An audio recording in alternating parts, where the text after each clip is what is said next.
ये जो fifth generation की जो वॉर शुरू की थी आईएसपीआर ने, जो आज फौज को गालियां निकाल रहे हैं, इनको पाला तो जनरल आसिम बाजवा और जनरल आसिफ गफूर ने है।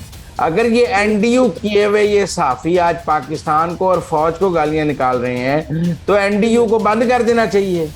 मेरे और आपके टैक्सों के पैसों से आईएसपीआर ने इनको परवान चढ़ाया।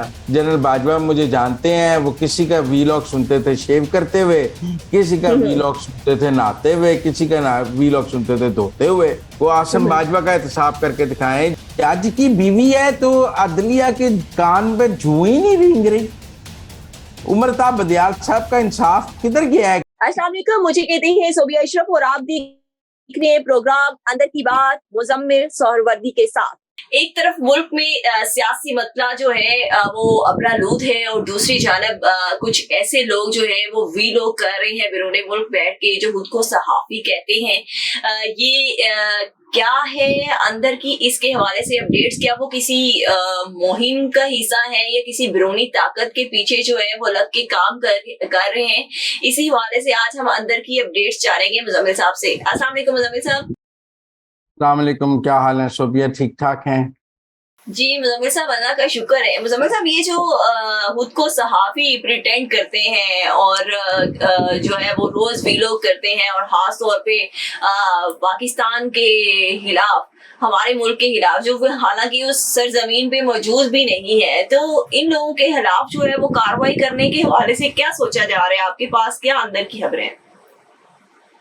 देखें, कार्रवाई तो क्या की जा सकती है, ये सब जो है पाकिस्तान के शहरी नहीं हैं। अब डॉक्टर मोहित मिर्जा साहब यूएस सिटीजन हैं, साबिर शाकर भी बाहर चले गए हैं। जो साहब भी बाहर चले गए हैं, बाहर जाके सेटल हो गए हैं, उन पर पाकिस्तान के कवानीन तो नहीं लगते हैं। लेकिन मैं एक और बात आपसे करना चाहता हूँ। देखें, ये डॉक्टर मोहित पीरजादा हुए, इमरान रियाज खान हुए, साबिर शाकिर हुए, सदीक जान हुए, या ये जो फिफ्थ जनरेशन की जो वॉर शुरू की थी आईएसपीआर ने, और जो कहा गया था कि हम फिफ्थ जनरेशन वॉर लड़ने के लिए ये सहाफियों को प्रमोट कर रहे हैं, और जो फिफ्थ जनरेशन वॉर में इनको भर्ती किया गया था और ये इनको आगे लाया गया था, और इनको, हम इनमें से कुछ को पैराट्रूपर कहते थे, कुछ को आउट ऑफ प्रोपोर्शन अच्छी नौकरियां दिलाई गई। और ये जनरल आसिम बाजवा के दौर में आईएसपीआर में ये काम शुरू हुआ और जनरल आसिफ गफूर ने इसको बहुत ही एक टॉप तक पहुंचाया। ये सब जो आज पाकिस्तान को गालियां निकाल रहे हैं, जो आज फौज को गालियां निकाल रहे हैं, इनको पाला तो जनरल आसिम बाजवा और जनरल आसिफ गफूर ने है।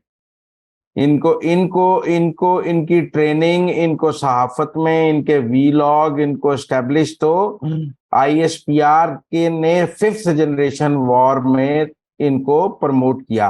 डॉक्टर मोहित पीरजादा, यानी वो जो थी आईएसपीआर की जानिब से उनको इंफॉर्मेशन आती थी जिसपे वो वीलॉग करते थे, वहां से फाइलें आती थी। उनकी पैटर्नेज हर तरह की गई आईएसपीआर की जानिब से।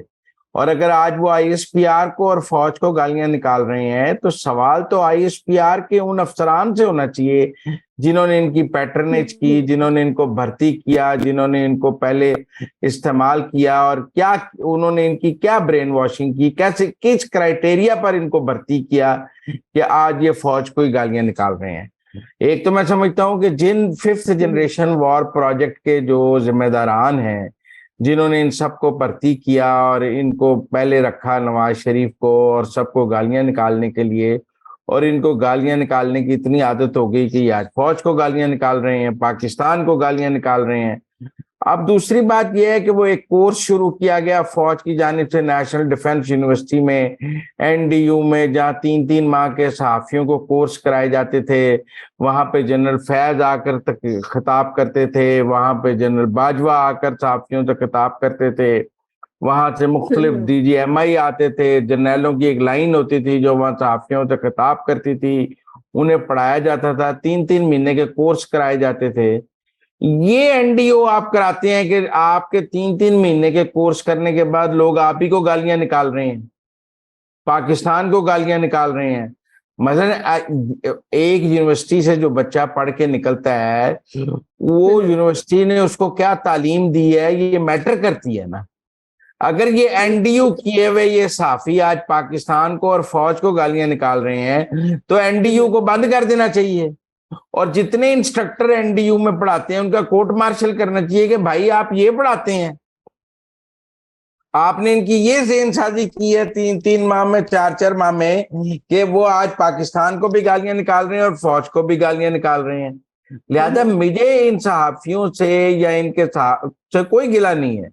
मेरा तो सवाल ये है कि पाकिस्तान के टैक्स पेयर्स के पैसों पर इनकी पैटर्नेज हुई, मेरे और आपके टैक्सों के पैसों से आईएसपीआर ने इनको परवान चढ़ाया, मेरे और आपके टैक्सों के पैसों से इनको हेलीकॉप्टरों की सैर कराई गई, मेरे और आपके टैक्सों के पैसों से इनको जनाब पाकिस्तान में नामवर सहाफी बनाया गया, फिर इनको मेरे और आपके टैक्सों के पैसों से इनको एनडीयू जैसे प्रेस्टिजियस कोर्सेज कराए गए, और ये बड़े फख्र से बताते थे कि हमारी एनडीयू में जनरल फैज से ये 3 घंटे की मुलाकात हुई, उसमें सवाल जवाब हुए, ये हुआ। तो खोया मिट्टी कट्टा, मेरा मतलब है कि सीआईए ने किसी को 3 महीने पढ़ाया हो ना, वो सारी उम्र सीआईए का गुण गाता है। अच्छा मोमिन साहब, यहाँ पे मैं एक बात का जिक्र करना चाहूंगी माजरत के साथ कि उन दिनों में जो लोग वहां से कोर्सेज करके आते थे जिन पे स्टैंप लगती थी, और वो बड़े, एक तो फखर से आपने कहा कि आगे बताते थे, दूसरा ये था उनकी मार्केट में बड़ी डिमांड थी। हाँ जी, बड़ा समझा जाता था कि वो बड़े आपने एनडीयू कर लिया है तो आपने तो समझे पीएचडी की डिग्री कर ली है, और बड़ी डिमांड थी कि जी इसके 4 जर्नैल वाकफ हो गए हैं, ये एनडीयू में गया है। वो कहता था मेरे पास जनरल फैज का भी नंबर है, जनरल बाजवा मुझे जानते हैं। वो किसी का वीलॉग सुनते थे शेव करते हुए, किसी का वीलॉग सुनते थे नहाते हुए, किसी का वीलॉग सुनते थे धोते हुए। तो ये नहाते धोते शेव करते जो वीलॉग वो सुनते थे, वो आज देख रहे हैं आप पाकिस्तान को कैसे गालियां निकाल रहे हैं और फौज को कैसे गालियां निकाल रहे हैं। तो कोई फौज के अंदर एहतसाब का निजाम मौजूद है कि नहीं? सवाल ये है कि इतनी बुरी भर्ती की आपने, इतनी नाकस भर्ती की 5th जनरेशन के नाम पर, एनडीयू के नाम पर, इतना आपने उस पर पैसा जाया किया, और जवाब में वो लोग आप ही को गालियां निकाल रहे हैं और पाकिस्तान को गालियां निकाल रहे हैं। तो कोई एहतसाब का अमल फौज के अंदर होना चाहिए या नहीं होना चाहिए कि इस नाकस भर्ती का जिम्मेदार कौन है? और वो जो एनडीयू में पढ़ाया गया, खोया मिट्टी पढ़ाया गया, जब एना पढ़ के उन्होंने तन गाला ही कट रही थन, तो पढ़ाने की कोई जरूरत नहीं थी, बगैर पढ़ाए भी वो आपको गालियां निकाल सकते थे। गालियां पढ़ाई हैं आपने उनको। मेरा मतलब है कि अगर वो फौज को नंगी गालियां निकाल रहे हैं, पाकिस्तान को निकाल रहे हैं, तो जो आपने उनको पढ़ाया है, आपने उनकी परवरिश की है। देखो, कोई बच्चा अगर की तरबियत गलत हो जाए, वो उसके अंदर कोई गलत आते हो जाए, तो जिसने उसकी तरबियत की होती है उससे पूछा जाता है ना कि भाई तुमने ये तरबियत की है। इनकी तरबियत फौज ने की है ना, इनको आईएसपीआर की 5th जनरेशन वॉर के ये सिपाही है ना, तो उस कमांडर का भी तो कोर्ट मार्शल होना चाहिए जिसने ये गंदे सिपाही भर्ती किए हैं, जो उन्हीं को गालियां निकाल रहे हैं। आप मेरी बात नहीं, वो कमांडर तमगाए जुर्रत और तमगाए हुस्न कारकर्दगी और सारे तमगे लेके घर चला जाएगा, और फौज और पाकिस्तान गालियां खाते रहेंगे। क्यों? तो जिन जर्नैलों ने, जिन आईएसपीआर के अफसरान ने, जिन एनडीयू के प्रेसिडेंट ने, जिन इंस्ट्रक्टर्स ने इनको पढ़ाया है, लिखाया है, जिसने इनकी एनडीयू के लिए सिलेक्शन की है, उन सब का कोर्ट मार्शल होना चाहिए। जिसने डॉक्टर मोहित मीरजादा को करोड़ों रुपए के इश्तिहार दिलाए हैं, वो डिप्लोमेट, उन्हें माहिर खारजा अमूर का माहिर पाकिस्तान में किसने बनाया? फौज ने बनाया। कौन कहता था एम्बेसडर्स को कि आप मोहित मीरजादा को इंटरव्यू दें? आप मेरी बात नहीं समझे। ये फौज फिक्स कराती थी, उनके आईएसपीआर फिक्स कराता था। तो आज वो फौज को और पाकिस्तान को ही गालियां निकाल रहे हैं, तो कहीं ना कहीं हमें अपना हाउस भी तो इन ऑर्डर लाना है। ये जो बुरी, ये देखे ना, कोताही तो फौज के निजाम में निकली है ना कि आपने सही भर्ती नहीं की। ये आपका पहली बात तो ये आपका काम नहीं था, ये 5th जनरेशन, और ये आपका काम नहीं था, ये हुकूमत पाकिस्तान को करना चाहिए था। इसके लिए पीआईडी मौजूद है, इसके लिए फॉरेन ऑफिस मौजूद है, सब मौजूद है। अगर आपका काम नहीं था, साबित हो गया कि आपने गलत किया है, आपकी वजह से पूरे मुल्क को नुकसान हो गया है, फिर आपने किया है और आपने गलत किया है, तो आप में से कोई जिम्मेदार भी नहीं है इस गलती का। क्यों? इतना ही मेरा मतलब, आप कहते हैं फौज में एहतसाब का बड़ा निजाम है, जरा हमें दिखाएं ना वो क्या निजाम है फौज में। वो आसिम बाजवा का एहतसाब करके दिखाएं, जो गफूर का एहतसाब करके दिखाएं, जो और वहां ISPR के अफसरान थे जिन्होंने इनको भर्ती किया। कोई NDU के इंस्ट्रक्टर्स का बताएं कि जी हमसे गलती हुई है, हमने गलत भर्तियां की हैं, हम इनके जिम्मेदार हैं, हमने ना अपनी सारी इसके बारे में जो है छानबीन की है, तहकीकात की है कि किसने इनको भर्ती किया। उसको नहीं पता था कि ये कल को पाकिस्तान को गालियां निकालेंगे और फौज को भी गालियां निकालेंगे। तो इसलिए एक तो हम ये कहना चाहते हैं कि फौज कटहरे में खड़े हो और ISPR और NDU इस कटहरे में खड़े होकर जवाब दें कि उन्होंने ये कैसे, क्या क्राइटेरिया था भर्ती करने का, क्या मेरिट था भर्ती करने का, किस बुनियाद पर फंड्स खर्चे गए, मेरे और आपके पैसे हैं। तो मेरा मतलब है कि कैसे खर्चे गए और इनको कैसे नवाजा गया, और उस नवाजने के बाद इन्होंने पाकिस्तान की क्या खिदमत की है। सब कुछ सर्टिफिकेट भी तो दिए गए होंगे, वो सर्टिफिकेट वापस ले वो जो सर्टिफिकेट है उनके ऊपर NDU की मोहर है, पाक फौज की मोहर है, और वो NDU के सर्टिफिकेट लेने वाले आज पाक फौज को गालियां निकाल रहे हैं, तो NDU ही बंद कर दें।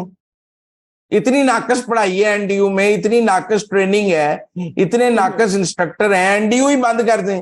अगर NDU का रिजल्ट ये है जो हमारे सामने है, तो ऐसी NDU का क्या फायदा।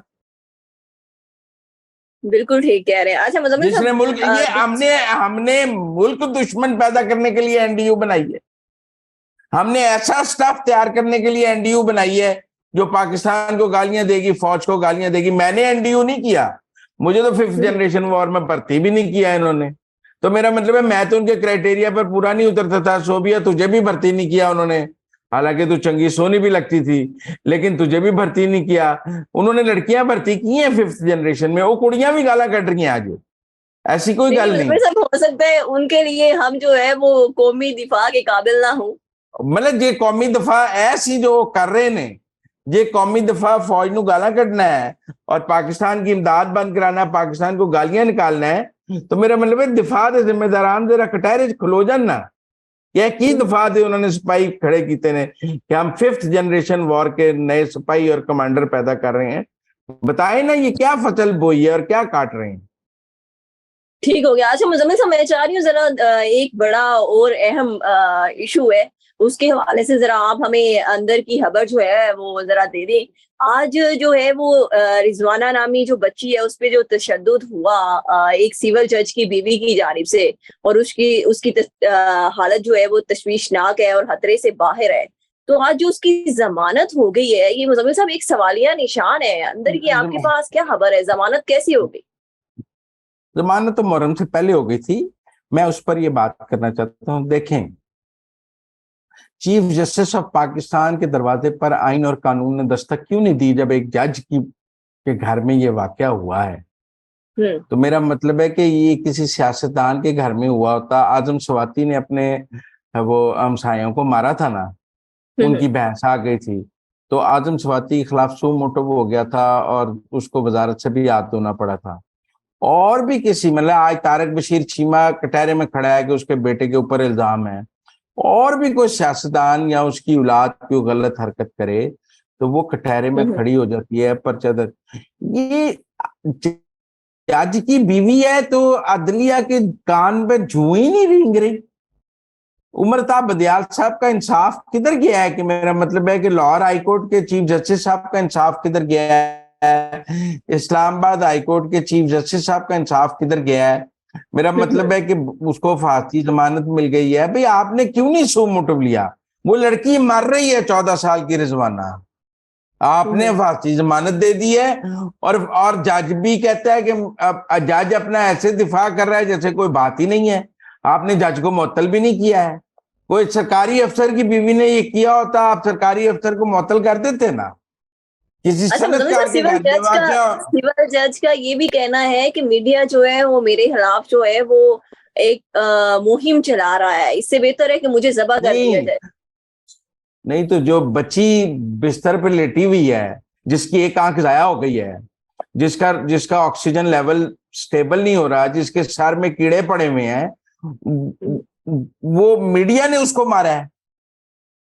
जज साहब को वो लड़की नजर नहीं आ रही जो उनके घर से मार जिसको उन्होंने जिबा किया है, बजाय इसके कि वो शराफत से जाके गिरफ्तारी दे देते खुद और अपनी बेगम की, और कहते कि हम कानून के आगे सरेंडर करते हैं, वो एक जमानतें ले रहे हैं और ऊपर से मीडिया को कसूरवार ठहरा रहे हैं। इंसाफ पसंद जज होता तो खुद गिरफ्तारी दे देता अपनी बेगम के साथ कि हमसे गलती हुई है, हमें सजा दे दें, कन्फेशन करके सजा ले लेता। और अगर इस मुल्क में कोई निजाम इंसाफ होता, कोई चीफ जस्टिस होता जिसको, मेरा मतलब है कि एक सियासी जमात की सहूलतकारी से फुर्सत होती, तो वो रिजवाना की फरियाद सुन लेता। उसने सू मोटिव लेके जज को खड़ा कर देना था कटहरे में, उसके वारंट खुद जारी कर देने थे और आईजी को कहना था कि 24 घंटे में गिरफ्तार करके मेरी अदालत में पेश करें कि ये जज कौन है, उसकी बेगम को भी गिरफ्तार करके पेश करें। अगर जज और उसकी बेगम को हथकड़ी लगी हुई बंदियाल की अदालत में खड़े होते तो हम समझते इस मुल्क में निजाम इंसाफ है। आप तो तहफ्फुज़ दे रहे हैं, आप तो कह रहे हैं कि आपको वो बंदियाल साहब को चाहिए था जाकर उस लड़की रिजवाना की ना अस्पताल में इयादत करते, उसके जाके सर पे हाथ फेरते, उसके इलाज का खर्चा कहते अदलिया बर्दाश्त करेगी, अपनी जेब से देते कि मेरे जज ने तुम्हें मारा है, कॉम्पनसेशन मैं दूंगा, मैं जिम्मेदार हूं अपने जज का, मैंने नाकस जज और गलत जज भर्ती किया है, मुझे नहीं पता लग सका कि मेरे जज के घर में ये जुल्म होता रहा है और मैं सोता रहा हूं। मुजम्मिल साहब, यहाँ पे एक और सवाल भी है कि कानून की आंख पे कहते हैं कि पट्टी बंधी होती है, तो ये क्या इंसाफ देने और दलाने वाले जो है इनकी आंखों पे भी पट्टी बंधी होती है? ये पता ही नहीं होता इनके घरों में आंखों पे पट्टी नहीं बंधी हुई, जमीर मुर्दा है, जज की सहूलतकारी की जा रही है। जज गरीब दी किसी आम आदमी दी बुढ़ी ने कीता हुंदा ना तो उसे उन्होंने राती थाने बंद देना सी। आप मेरी बात नहीं समझ रहे। ठीक कह रहे। और अगर किसी जज की बेटी होती या किसी वकील की बेटी होती तो? हाँ, तो इसलिए मेरे ख्याल में उमर ताब बंदियाल साहब ने बहुत डिप्रेस किया है, पाकिस्तान की अदलिया ने बहुत डिप्रेस किया है, बहुत नाउमीद किया है, बहुत उन्होंने, मेरा मतलब है कि एक सुनहरी मौका था कि वो कोई अपने ऊपर से काला दाग धो सकते थे। मेरा मतलब है कि वो ये पॉपुलेशन की कॉन्फ्रेंसों से खिताब नहीं करना चीफ जस्टिस साहब ने, जज की बीवी ने मारा है, जाके उस बच्ची के सर पे हाथ रखना था आपने। आपका काम पॉपुलेशन की कॉन्फ्रेंसों से खिताब करना नहीं है, आपका काम इमरान खान की पिटिशनों को नंबर लगा के सहूलतकारी करना नहीं है, आम आदमी को इंसाफ देना है। आप रिजवाना को इंसाफ दें चंद दिनों में, आप इमरान खान को हुक्म इम्तनाई ना दें, जज की बेल कैंसिल करें। Thank you so much Muzammil साहब कि आपने हमें अंदर की खबरों से बाखबर किया। मुजम्मिल साहब के मुताबिक चीफ जस्टिस इस्लामाबाद को सुप्रीम कोर्ट जो है उन्हें जो है वो सो मोटो लेना चाहिए रिजवाना नामी बच्ची पे जो तशद्दुद हुआ है, और खास तौर जज की बीवी की जो हकवासी जमानत जो है ना उसको कैंसिल करना चाहिए। इसके साथ ही मुझे इजाजत है, अल्लाह हाफिज।